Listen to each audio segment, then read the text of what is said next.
Welcome back. All participants will switch to English. There was an exchange about, I think it's related to the visiting scholar program, which the Skaryna library has. I should have mentioned it at the beginning.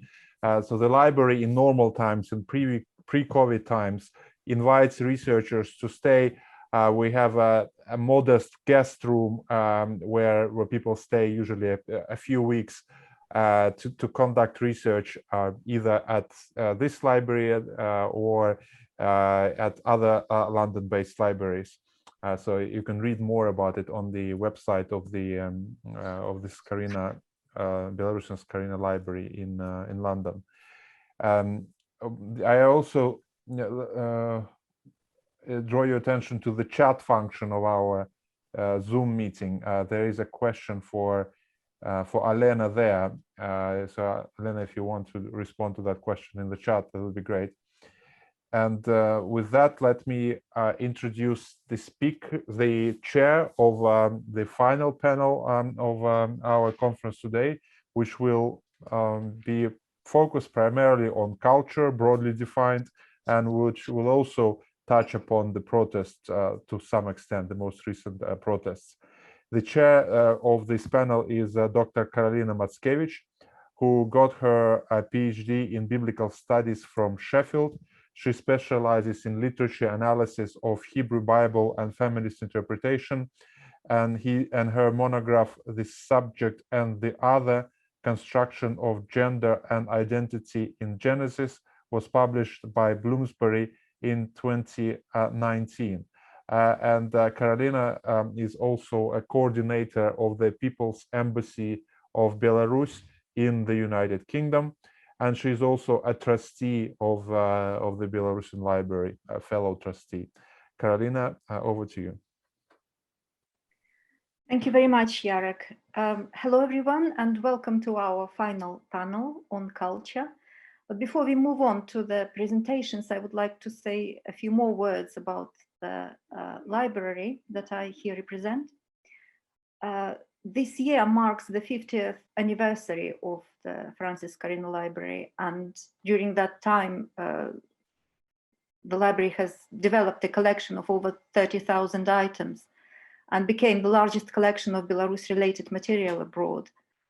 As Jarek mentioned, we have a researchers program, and we are developing our facilities as a research library, including a new catalog. Today, I would like to encourage you to continue sending us copies of your monographs, of your publications, so that the latest research on Belarus is well represented in our collection, is made available to our users, to scholars who come to study here.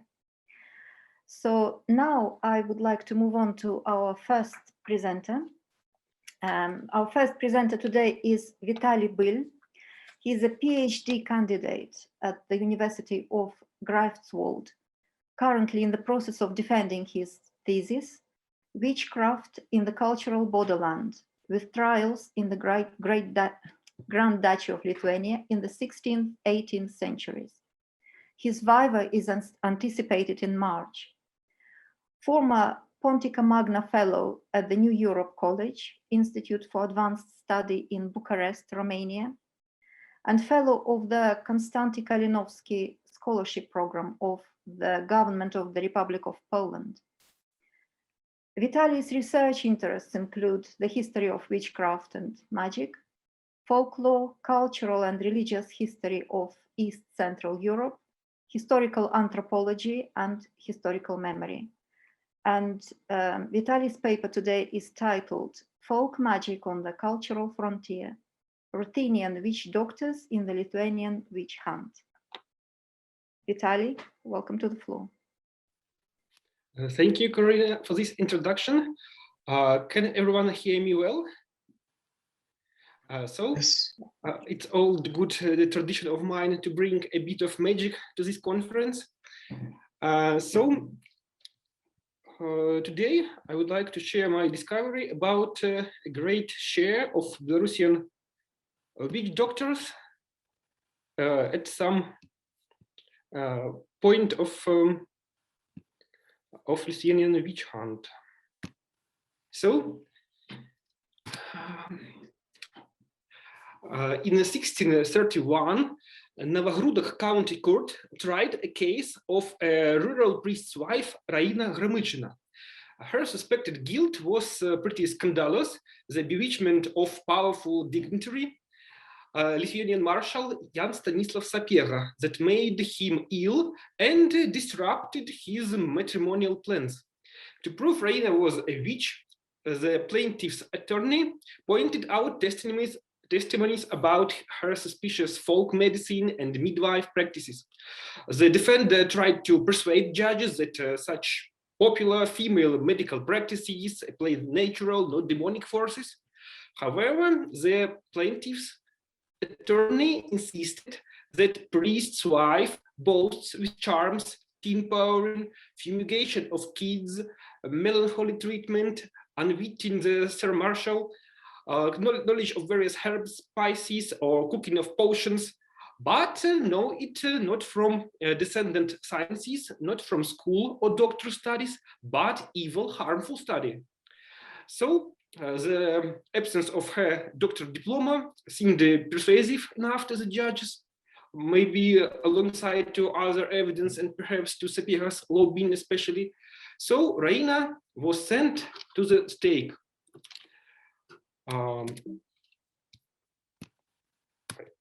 Yes.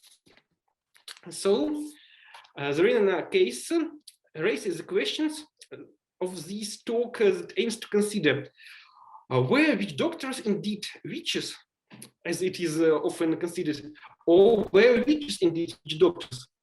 And who were those witch doctors on trial? And why did these people get there? And what was the impact of the religious diversity of the Grand Duchy of Lithuania on the witchcraft hunting? Spoiler, the question is also why so many of these witch doctors on trial were indeed Western Belarusians in modern terms, or Ruthenians in terms of those times. So generally, the share of witch doctors is not very great at all. Witch hunt, there are 128 witchcraft-related cases known in the Grand Duchy, including 97 trials, and only 17 cases, or about 13% of the sample, involving 22 individuals that could be traced to cunning folk or witch doctors, healers, diviners, and so on and so on. Or someone at the boundary between folk magic and medicine, bloodletter and midwife. And 11 of the accused were males, and the same number were females. And of these 11 trials, about a half, 5 trials, ended up with a capital sentence, and at least 4 people went to the stake, also genderly balanced to men and to women. The number of burnt witches could be higher, but in several cases, their lords refused to deliver their subjects to trial or to execute a court decision to punish their subjects. It is possible to find some patterns as for their social belonging. As a rule, accusations were directed downwards, but against individuals not dependent from the accuser, so not usually lord against subject or master against servant. Generally, accuser belonged to upper and more privileged circles than the accused, and also more integrated into the literate culture. So only in one case, it was a peasant community that turned against a fellow witch doctor and his son. Contrary, the majority of the defendants, as you see, were peasants.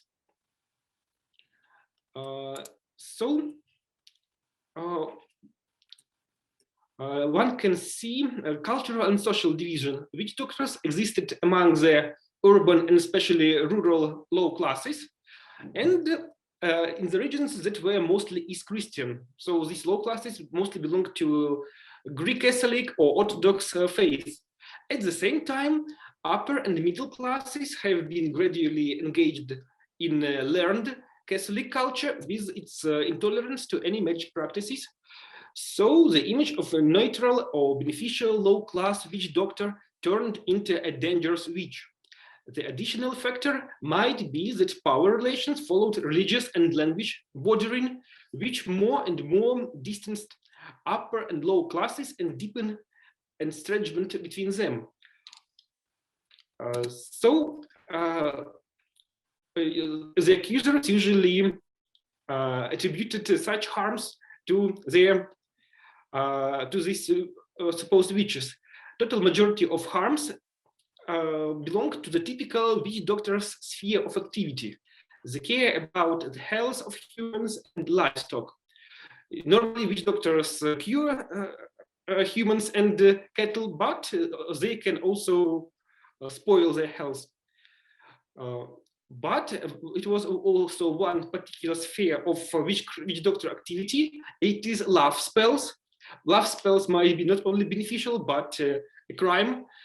Love spells were believed to disrupt planned weddings and cause serious mental problems of the bewitched, like depression or melancholy in those times, and suicidal intentions. Magic practice or witch doctor practice per se caused troubles only to the two folk healers tried in Kaunas at the very beginning of the witch hunt in the mid-16th century. Probably in both cases, the original offense was not witchcraft itself, but engagement in superstitions against prescriptions of reformed authorities of the city, or even just an illegal medical practice. Evidently, to accuse a witch doctor, one could skip the search or invention of the motivation for the conflict. A witch doctor was already suspicious for the magical abilities that he can use on behalf of some anonymous foe. Indeed, in a number of cases, witch doctors were suspected in a work as magic hitmen, that they had bewitched a victim on behalf of the victim's enemy. Sometimes a defendant begged a pardon, promising to reverse misdeeds, and it was a good attempt to do. And despite modest share of such trials in the whole Lithuanian witch hunt, in the particular voivodeships, situation was significantly different.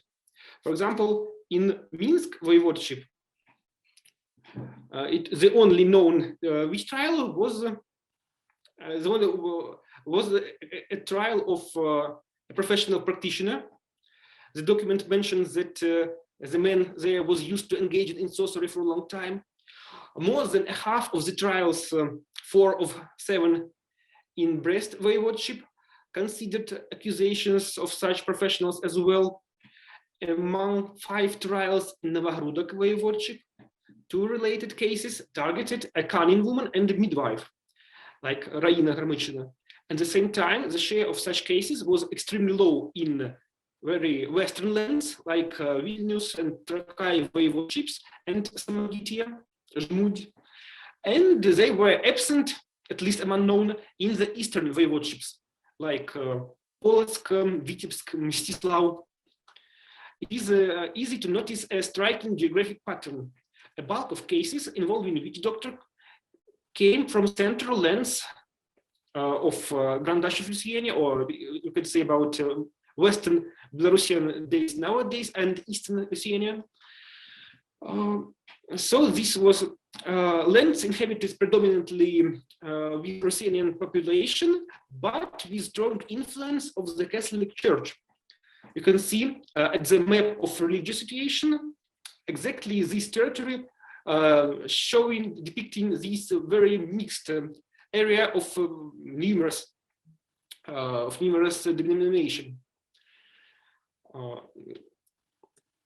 So in the western part of this area, it is evident that these rare witch doctor trials consider Ruthenian perpetrators. For example, in 1646 in Merkine, in Trakai voivodeship in modern Lithuania, the perpetrator was a Ruthenian woman. It was underlined in the text, in the protocols, and she was practiced in predominantly Lithuanian environment.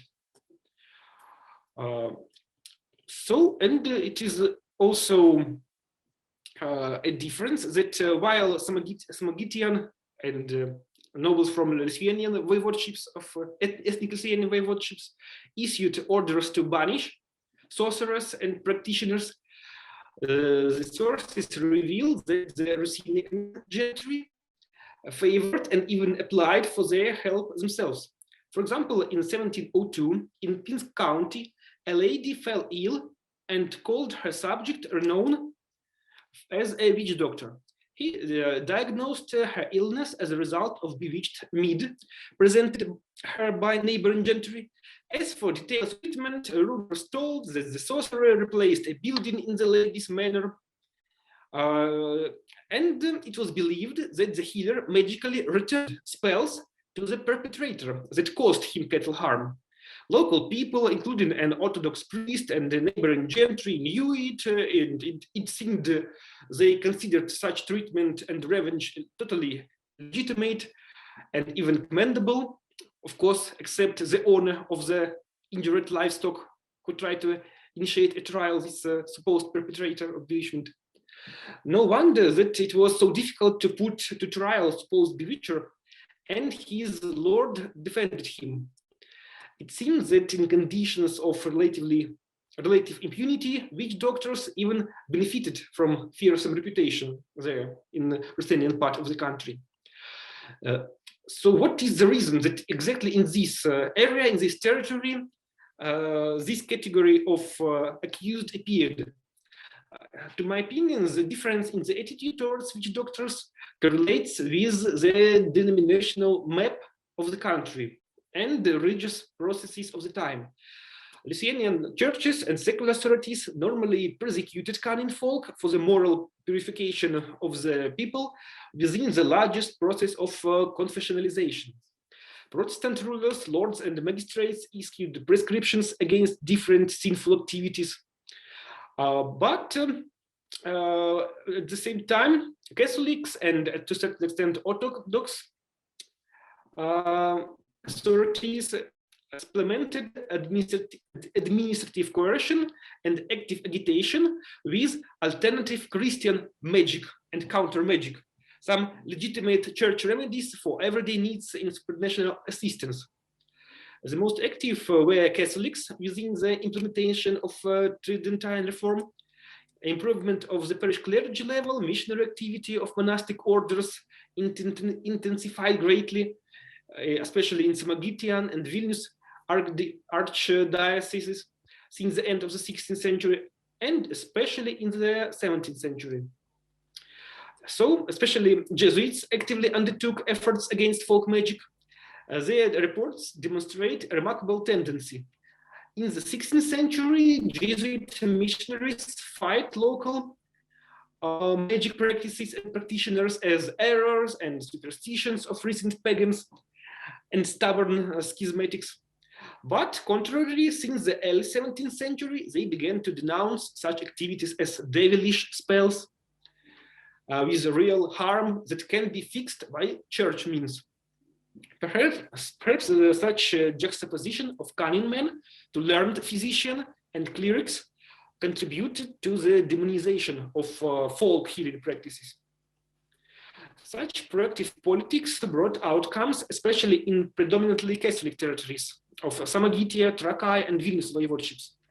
Material from these lands note very few individuals that could be identified as cunning folk, not only as accused, but generally. To understand the progress, visitations of late 18th century from different places of Trakai and Vilnius voivodeships state only some very rare petty home superstitions, no any folk healers there in their parishes. No wonder that court cases from the Western voivodeships seldom indicate witch doctors among the tried witches, especially after the 6th century and the Ruthenian origin of the perpetrator as evident. So, over time, accusations against witch doctors could be harsher if in the beginning it was usually just a health harm made on the behalf of some an anonymous enemy, just spoiling someone else or good luck. So to the end of 17th century, it changed a bit, or even significantly. For example, witch doctor Maxim Znak, tried in 1691 in Rhode County, admitted first just healing practices, but he ended up confessing about being a magic hitman and a part of a witch group, of organized witch group. An old witch doctor from a village near Hlybokaya, at the border of Vilnius and Polsk voivodeships, was acknowledged for a long time for finding hidden spells, but villagers feared him, suspected of lycanthropy, that he was a werewolf hurting their cattle and themselves, and finally demanded Lord to burn him and his son. It is of striking contrast to the eastern part and southern part of the country, where it was rather normal, as you have learned before, to visit a witch doctor, to consult, or to unwitch. Not only low classes there, but also nobility requested their assistance and even protected such subjects from prosecution. Such a difference might be a result of the effectiveness of disciplining measures among the population in the homogeneous Catholic areas, but a lack of such impact among Orthodox Greek Catholics and even. Thank you. And yeah, thank you. So the spread of the new witchcraft doctrine, alongside the other worldview changes caused by Catholic confessionalization, led to progressive demonization of cunning.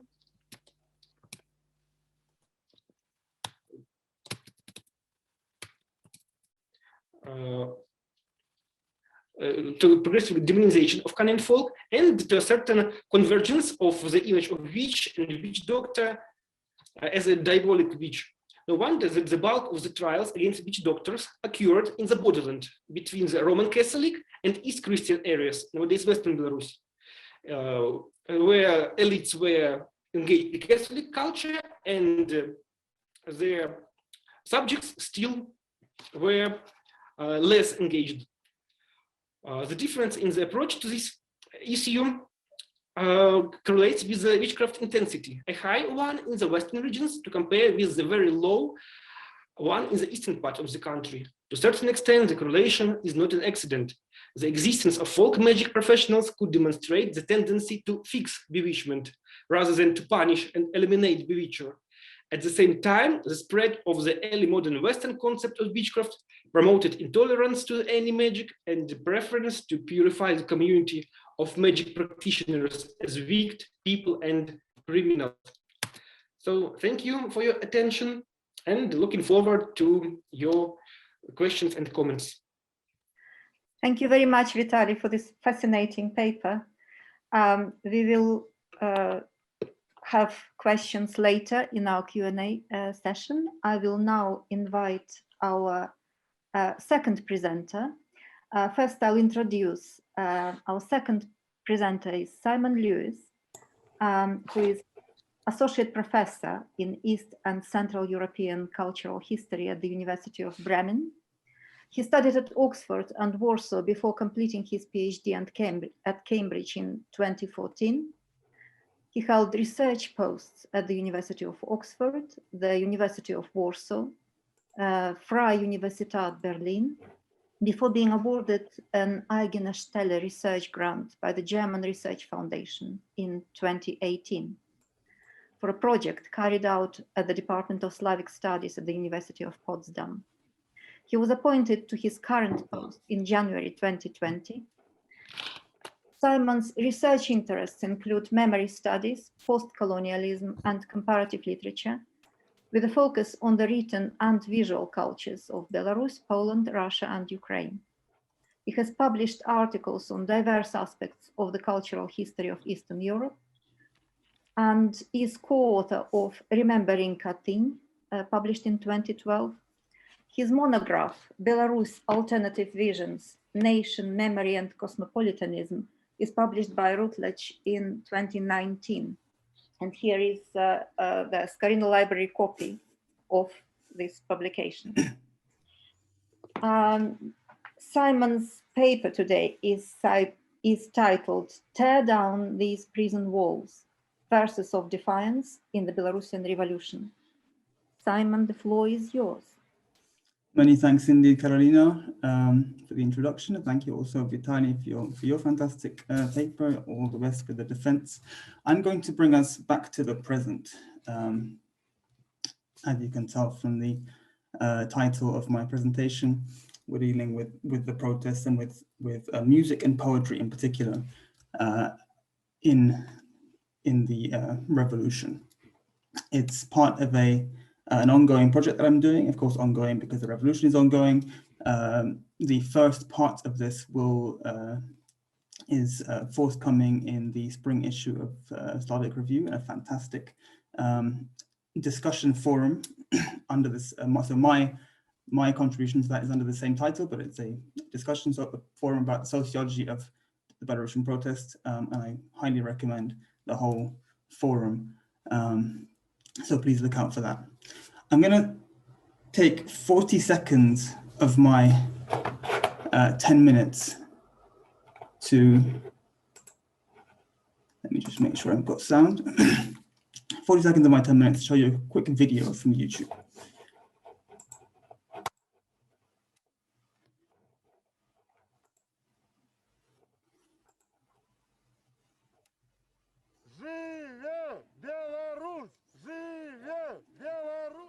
Давай, муры, надо включить, надо белорусский язык, чтобы был. Я уже запел по-белорусски. Давай, давай. Она будет на площадях играть, учите. Разбури, турми, муры, прагнешь свободы, то вяры, а моркотка рухне, рухне, рухне и поховает след старый. Разбури, турми, муры, прагнешь свободы, то вяры, а моркотка рухне, рухне, рухне и поховает след старый. So unfortunately, there were no English subtitles, but that was a video from May last year of Tikhanovsky, who is now in prison. Who was he was one of the original candidates for the elections, and he actively encourages viewers to learn the words for a song, which was. For a song which was also mentioned by David Marples yesterday, which has become one of the anthems of the protests. And he encourages us to learn them, or encourages people to learn them, both in Belarusian or Russian or both. And this is a really fascinating song because it starts, the original version is a Catalan song by Louis Lach, written in 1968. And it comes to Belarus through Jacek Kaczmarski's version, which was also a solidarity anthem in the 80s. I've given just the chorus, as I will throughout my presentation. And here are the different versions. And what the Belarusian version comes from Andrei Hadunovich, a poet. And this is, the fact that he's a poet is key to my presentation. And I think, in a way, I think the Belarusian version is the nicest, because there's a real kind of beauty and simplicity to the prosody and rhyme. I've provided just a English translation of my own there of the Belarusian version. And then the Russian version comes out 2012 by a Russian artist and poet Kirill Medvedev. And these are the two versions that are sung or that were sung in the summer in the protests. Now, I'm bringing music and poetry together here because they go together so well, as the person of Hadunovich shows. So he's one of the leading poets of contemporary Belarus, but there's a real tradition here in Belarus of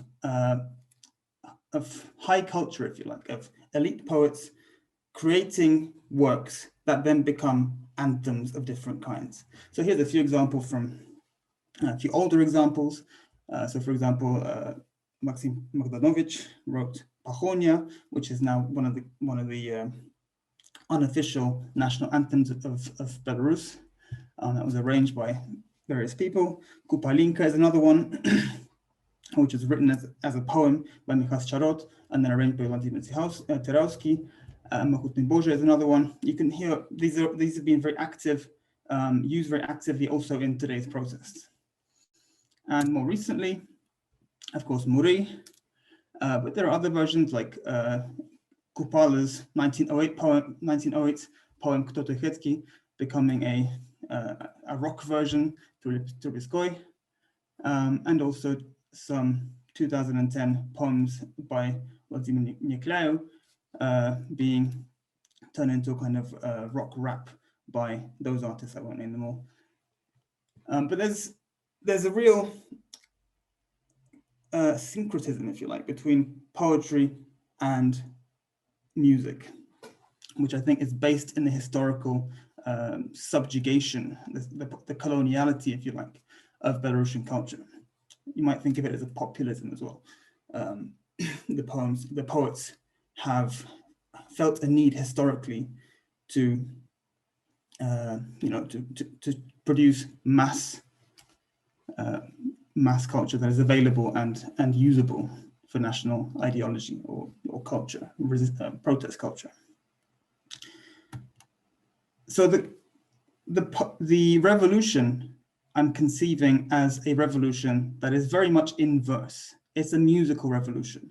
It's a revolution in which poets reading their poems, songs being sung in public space have, as Juliet, my favorite poet, put it in an article from the Financial Times, have become weapons of the revolution. And there's a picture of her reading one of her poems in the main square in Minsk.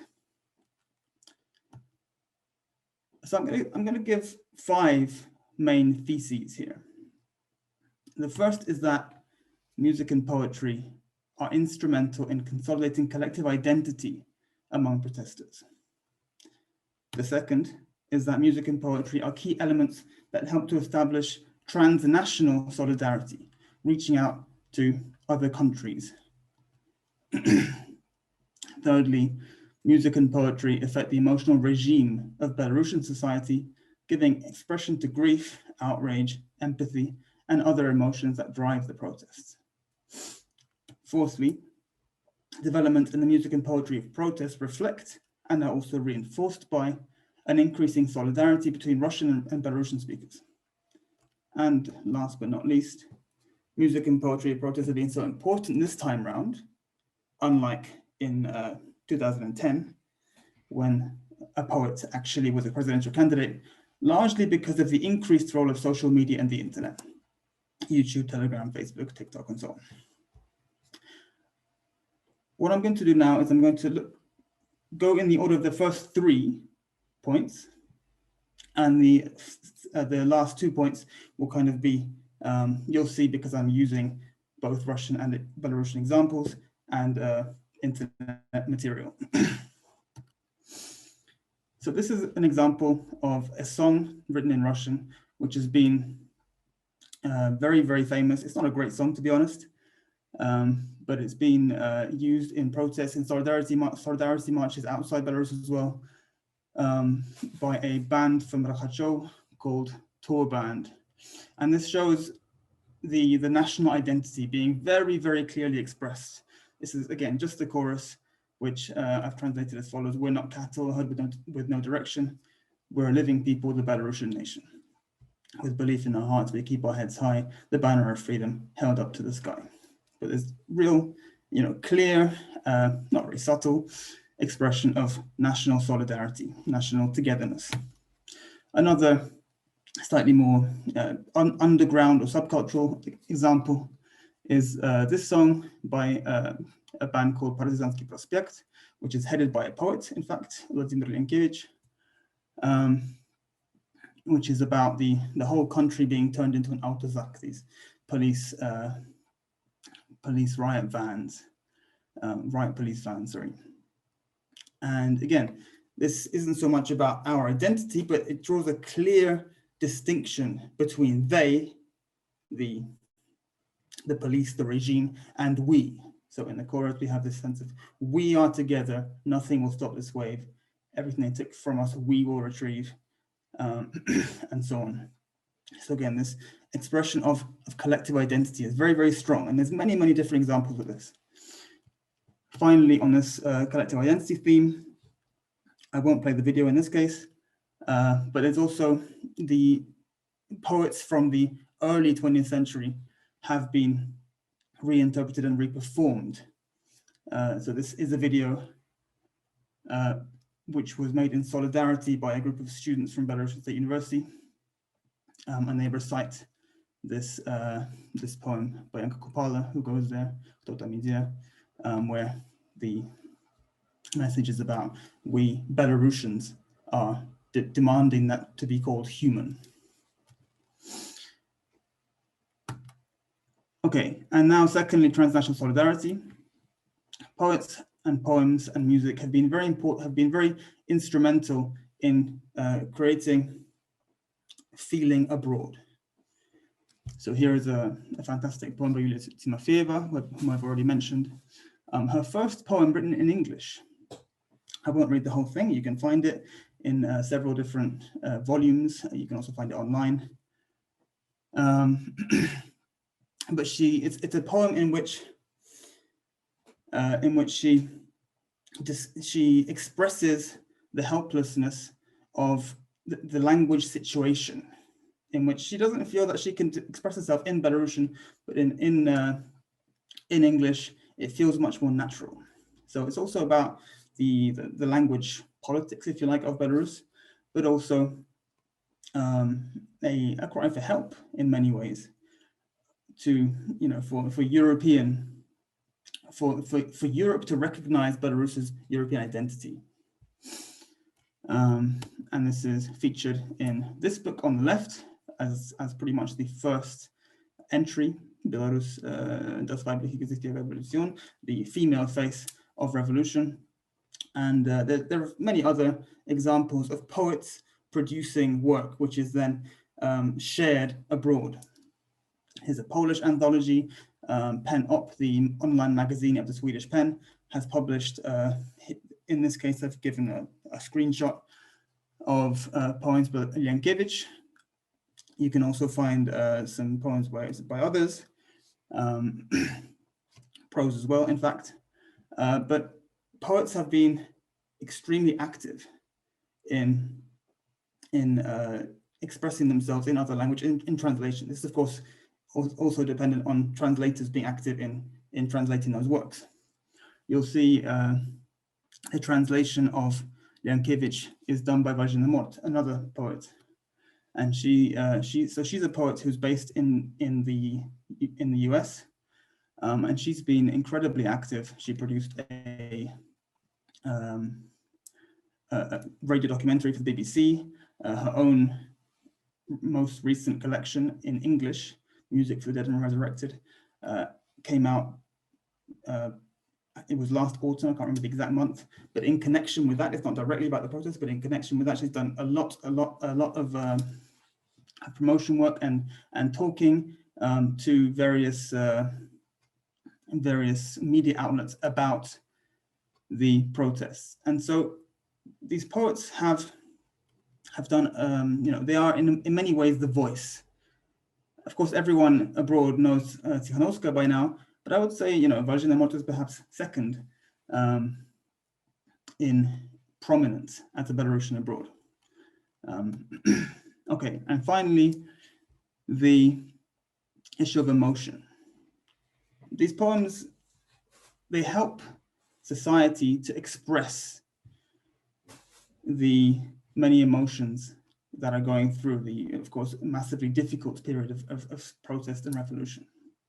So this is a poem by Timofeeva again, translated by Mort, which is about the stone of fear, the fear that is passed down from generation to generation.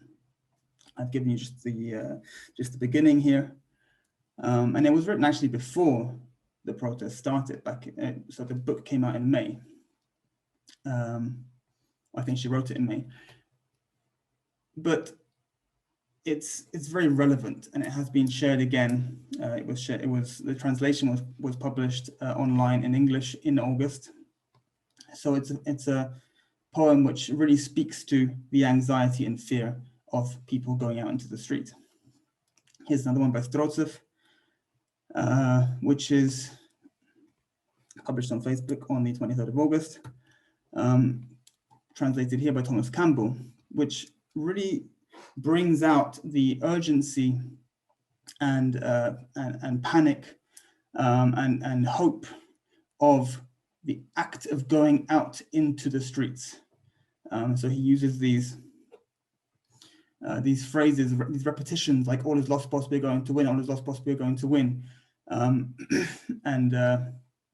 Yeah, he really expresses amazingly powerfully the rawness of emotion of going out into the streets. I've given examples mostly from the summer period, but of course this is still happening. And this is where I'm going to finish, because Stortsev wrote another poem the day before yesterday, or yesterday, dedicated to the journalists who were sentenced to 2 years in prison, Dasha Chudzova and Katya Andreeva. And it's a wonderful poem, which again shows the mourning. It expresses it with great detail and great power, the mourning and the symbolism of loss.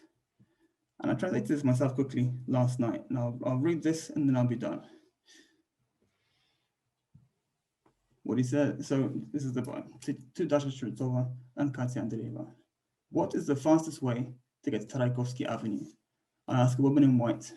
You take me by the hand through boulevards and courtyards. Our walking route leads. Ribbons on lampposts and branches help us not to lose our way. A dress, a red in a white window, has been drying and drying for months. It helps us on our way. No, not the Pishalovsky Castle. That's the Voldarka prison. Not the yellow hiccuping building by Parusnikov. That's the KGB building, headquarters in Minsk. Not the molded stone lies standing on Victoria's expanses. The quiet main square of our country, the square of changes, invites us to bow our heads. You see, Raman's dear eyes, they help us not to lose our way. Thanks very much. Thank you very much, Simon, for this beautiful and very moving paper. Thank you. I'm sure you'll have lots of questions afterwards. I will now move on to our third and final presenter today. Aristide LaVey is a student at the Graduate School of Library and Information Science at the University of Rhode Island. His undergraduate and graduate education is in art history and Russian, with a specific focus on the semiotics of Eastern Slavonic art, especially the intersection of information, textiles, and identity. He spent most of 2020 in Belarusian libraries, and his current research interests include the information-seeking behaviors of students of Slavonic languages and access barriers to Eastern Slavonic art information. Aristide's paper today is titled Reading Belarus, the Evolving Semiosis of Belarusian Textiles. You're welcome, Aristide, to the floor. Thank you very much. Greetings, усім привітання.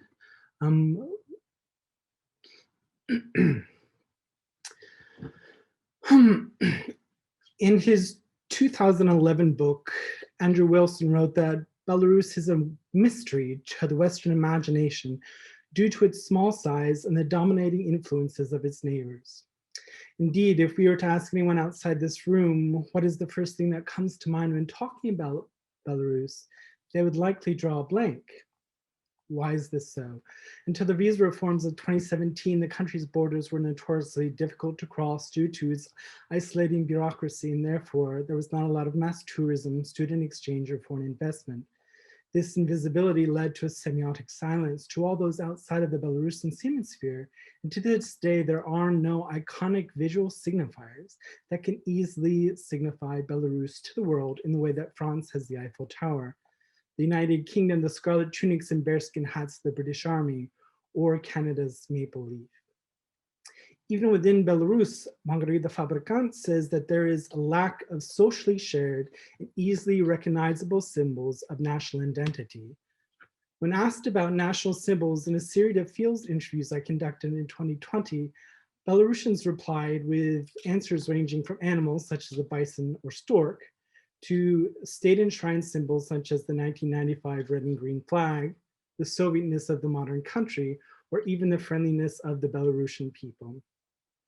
However, one respondent, Maria Valerievna Hankina of the Homel branch of the Vetka Museum, stated that the most ancient and continuous symbols of the Belarusian people are those tied to, embedded within the national heritage of traditional weaving and embroidery. My paper analyzes the communicated features of Belarusian woven textiles, specifically national costume and traditional ornamentation like embroidery, but also national motifs and their use in modern fashion. I will highlight the evolving statements textiles make in regard into national identity, political ideology, and affiliation, and fashion.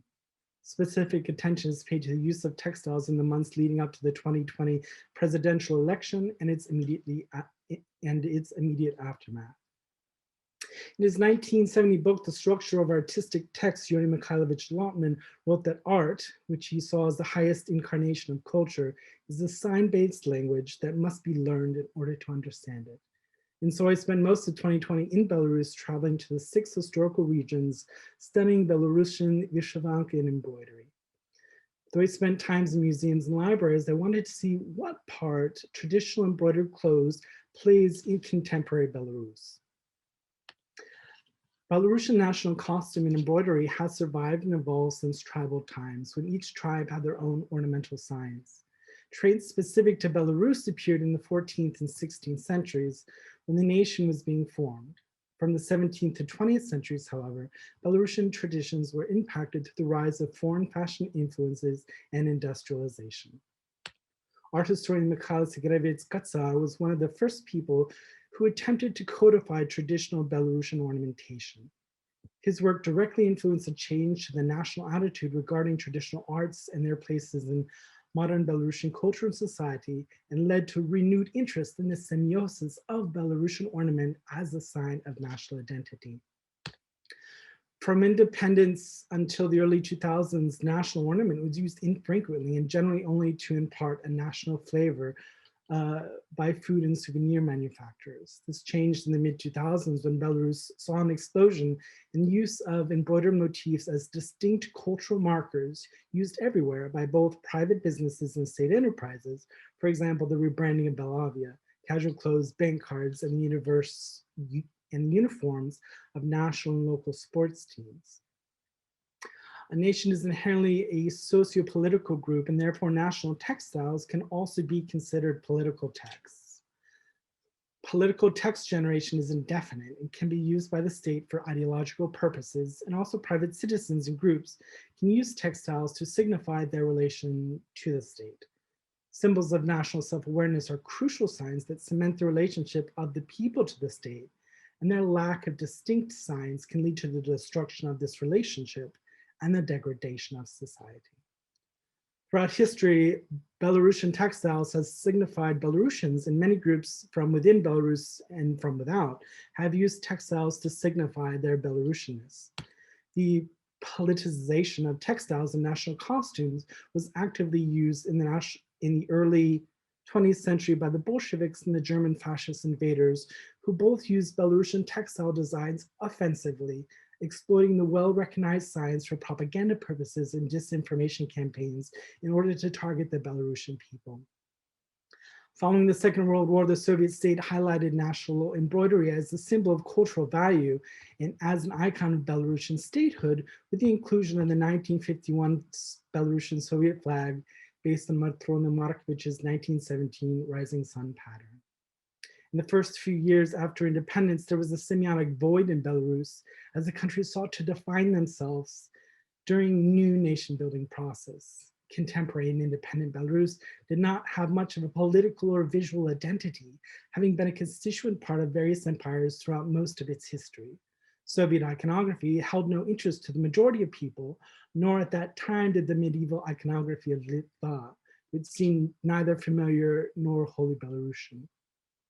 In the late 20th century, due to the absence of any other non-politically charged signs, textile ornamentation became a part of mass political culture. Through increased and repetitive use, it came to communicate Belarus and the understanding of national identification. While informal Belarusiization started early in the 2000s, the state invested heavily in the policies, especially following the 2014 events in Ukraine. Ukrainians, like Belarusians, also recognize their national embroidery to be a distinctive ethnic sign for their Ukrainianness.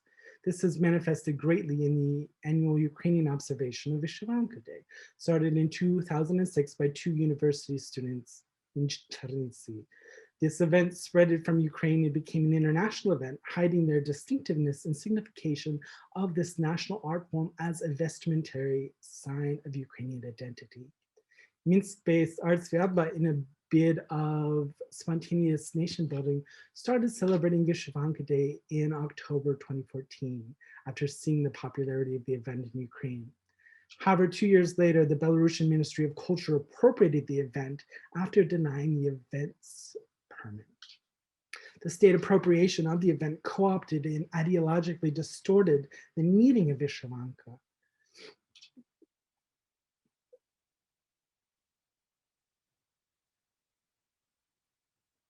Formalized its wear and re-signified it as a symbol of the state instead of as the Belarusian nation. Therefore, the national costume has now become a symbol of the state and not the people.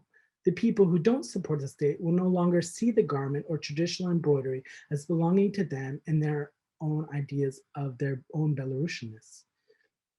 Instead of Art Svyatba's program in which Vyshyvanka was presented as a distinct symbol of Belarusian historical cultural identity, the state saw their success and attempted to imitate it, but instead seized only the theme, removed its cultural context, politicized, and changed it beyond recognition. This is what differentiates the Belarusian phenomenon from the Ukrainian. The event in Ukraine, now observed by many governmental organs, is still led by the people, the bearers of their own national identity, and not by the heavy hand of the Belarusian state, who continues to use embroidery as an ideological tool against its own citizens. Regarding Vyshyvanka, unlike in Ukraine, where it is seen as an expression of patriotism, the garment had very little socio-political significance to normal Belarusians, since it had been hijacked by the state. However, I directly observed mass-produced shirts at pre-election opposition rallies on election day and at later protests. The use of Vyshyvanki on election day can be read as a sign of national identification and as a performative act of civic duty. The wear of Vyshyvanki at opposition rallies and protest actions can be seen as an example of an oppositional communication code where the wearer generates meaning directly countering the state's dominating self-identification with the garment and the assertion of Belarusian cultural identity as independent of the state. Unlike the patriotic or nationalistic ethno-fashions of neighboring Ukraine or Belarus, of neighboring Ukraine or Russia, Belarusian designs are rather muted when it comes to traditional influences in ornamentation.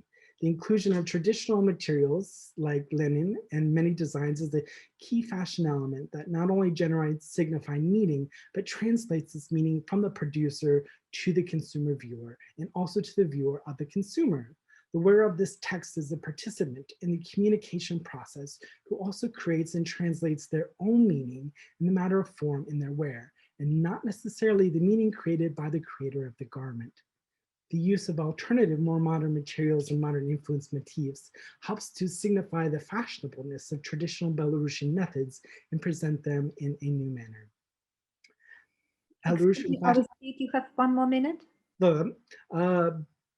Belarusian fashion designers have used this mark by combining cultural elements like national ornament, modern trends, and thereby creating and defining authentically Belarusian style while preserving their artistic traditions. This perception of historical elements as a modern fashion creates a new market and a new way to see national ornamentation. These labels effectively translate Belarusianists to a new generation, inspire artistic innovation, technological developments, and through the social nature of dress, express the feeling of national unity and belonging between the label, the viewer, and the viewer. This paper has shown the deeply entwined historical connection of the Belarusian people to the textiles they wear and how they use garments to visually translate ideas of national identity, political beliefs, and fashion sense. These three statements are forever tangled as the very communicative and semiotic nature of dress is inherently social and therefore politically and performative. Fashion by its nature is always changing, and attitudes towards clothing will continue to change. Even during the writing of this paper, during the elections, symbols of representation and growing national awareness of dress changed politically motivated consumer behemoths in Belarus drastically. Finally, it was my intent to contribute to English language scholarship in the field of Belarusian studies, Eastern Slavonic art history, in ways that makes Belarus less a mystery and more accessible to outsiders, directly challenging the idea of its invisibility. Thank you very much, Aristide. That was a fascinating and visually very, very beautiful presentation. We can now move on to our question and answer session. So we welcome your questions in the chat or just raise your hands.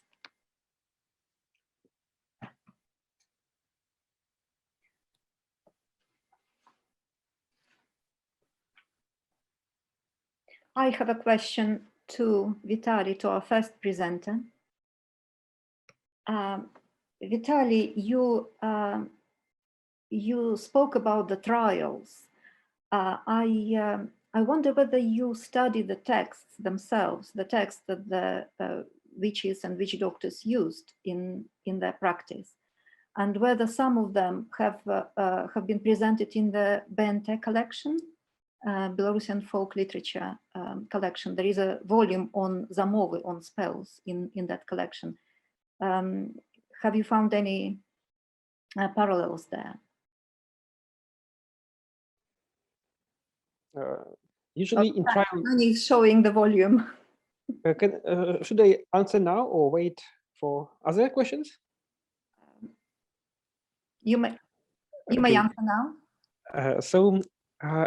There are very few detailed descriptions or even less quotations of some chants in these trial materials. Our Belarusian and Lithuanian trial materials are very scarce compared to the Western analogies, but in some of them, in particular in the mentioned case of Karalina Gramychina, there are some descriptions and in some others. And notoriously, we can see that in compared to those recorded in 19th century, it much less references to Christian faith, because this early modern time and confessionalization brought a so-called dark Christianization of magic. So a lot of Christian moments were introduced in folk magic in the West earlier, in the Eastern Europe later. But in the 17th century in Poland, you can see a lot of such Christian elements, but not in my materials from Lithuania or Belarus. On the contrary, there are a lot of parallels with the 19th century collections, because these spells, this folk magic based on pretty universal principles of analogy, of these symbolic numbers and symbolic acts.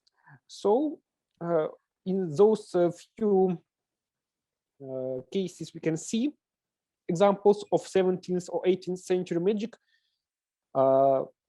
It is a recognizable part of some bigger tradition, but you can see it as something a bit more archaic compared to the things you can read in 19th century collections, because 19th century folklore, it's to a great extent 19th century adaptation and development of the older tradition.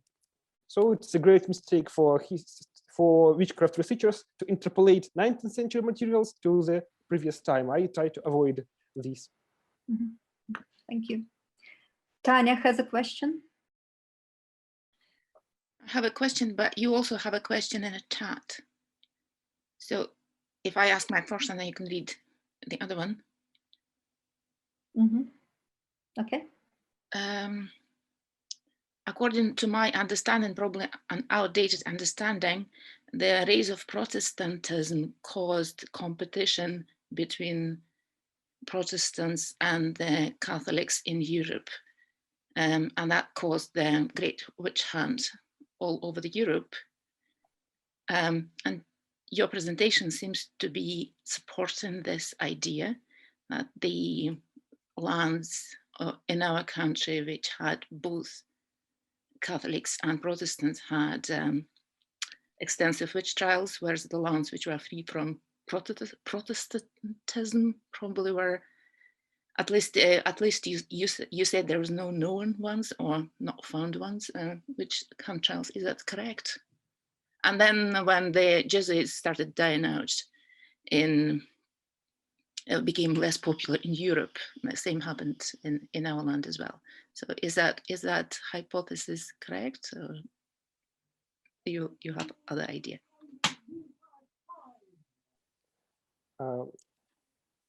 It is possible to check this theory in the Grand Duchy of Lithuania. There were some enclaves of Calvinism, like Birjai Duchy, and it is very interesting to compare. Generally, in Europe, different Protestant countries demonstrated different enthusiasm in witch hunt. For example, the Dutch people were totally bad witch hunters.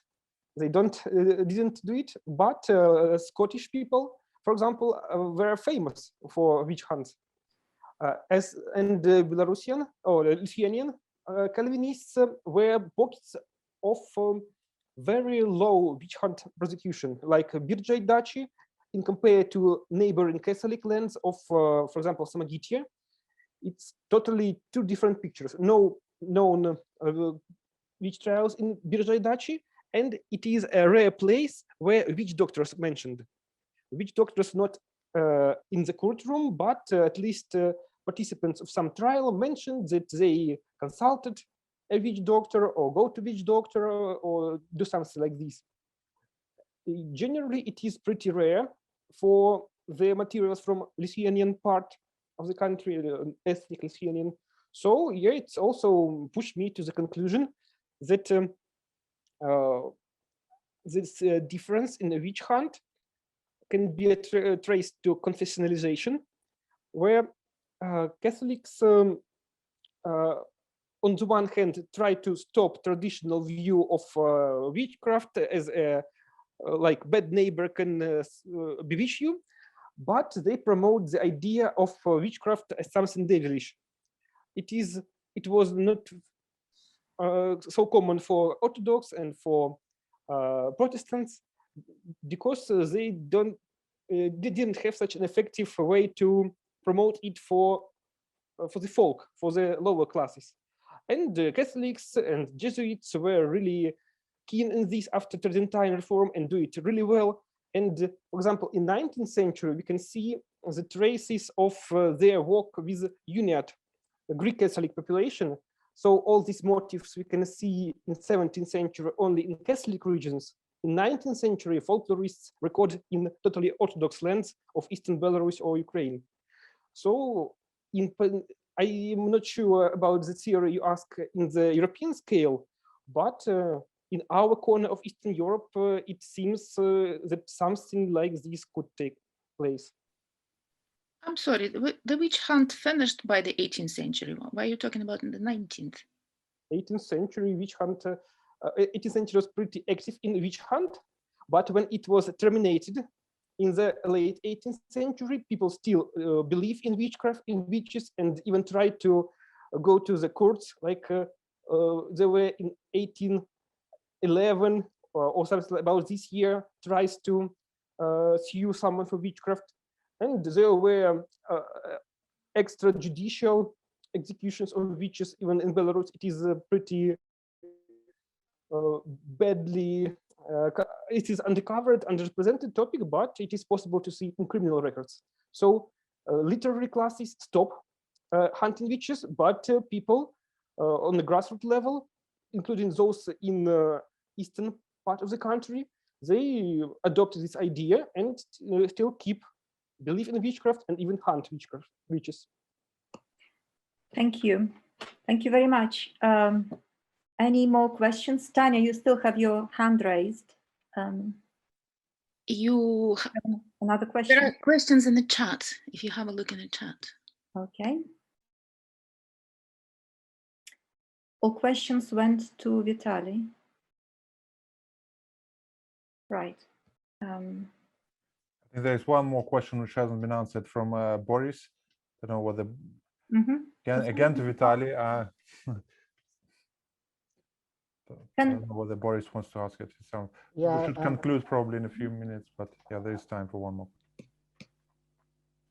Yes, please. Yeah. Yeah, I have a question for Simon Lewis. Don't you think that revolutions everywhere began with poetry and music, and it's not typical for Belarus? It was the case in Russia in 1917 with Mayakovsky and Bloch and Yesenin. Or what is very typical for Belarus? Alex also had a hand up, or have you put it down? Okay, then I'll just answer, yeah? Yeah, thanks very much. Of course, I'm not suggesting Belarus is the only country in which music played a huge role. You can also look at the singing revolution, so-called singing revolutions in the Baltic states, where music played a huge role. But there are also examples in which music was not so important, or poetry music was not so important. For example, the protests in Russia, the recent protests in Russia, there haven't been so many, protest anthems as such. And so, yeah, it's not exceptional in the sense that it's not the only place, it's not unique, but it's also, it's not the case that, of course, poetry plays a role. So what does that talk about? I think there is something specific about the Belarusian case, the ways in which these, poems from 1908 and the 1910s come back and are still so relevant. There's something very powerful to that, and perhaps also sad. Either way you look at it, it's something to comment on, I would say.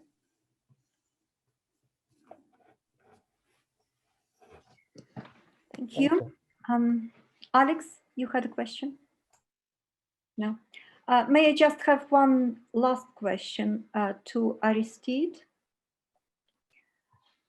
Aristide, you mentioned that the official circles are using the traditional embroidery to represent the official narrative, the state narrative.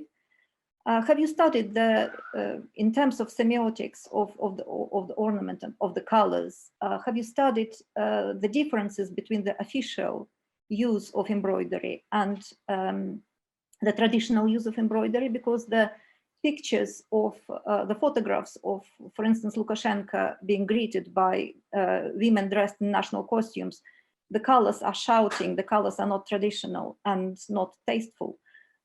So in that way, what is it that they represent? Have you studied that? Mm-hmm. Yes, right. Traditional Belarusian embroidery is red thread on a white field. These are the traditional Belarusian colors.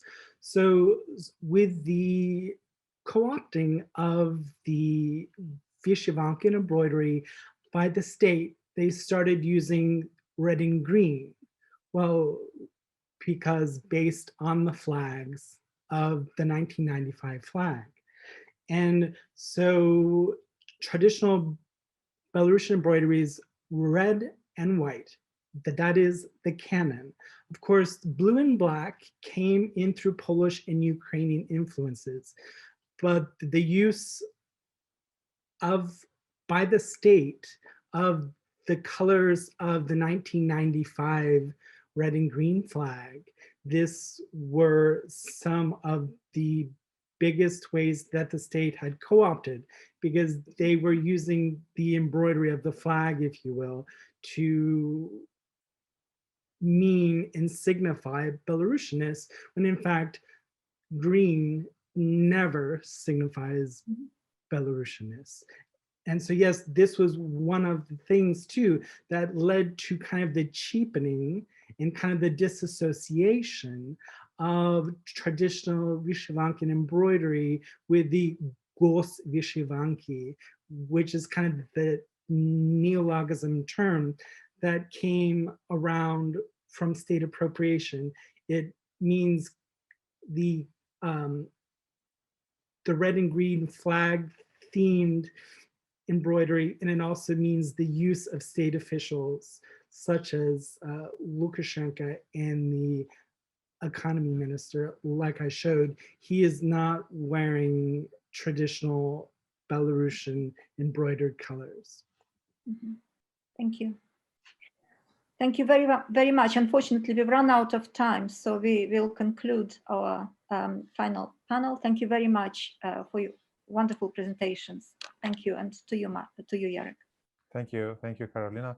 It's ironic and sad that the Belarusian authorities actually want to criminalize the use of traditional white, red colors these days.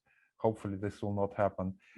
Well, thank you, Karalina, and many thanks to all those who made this conference happen, to our speakers, chairs.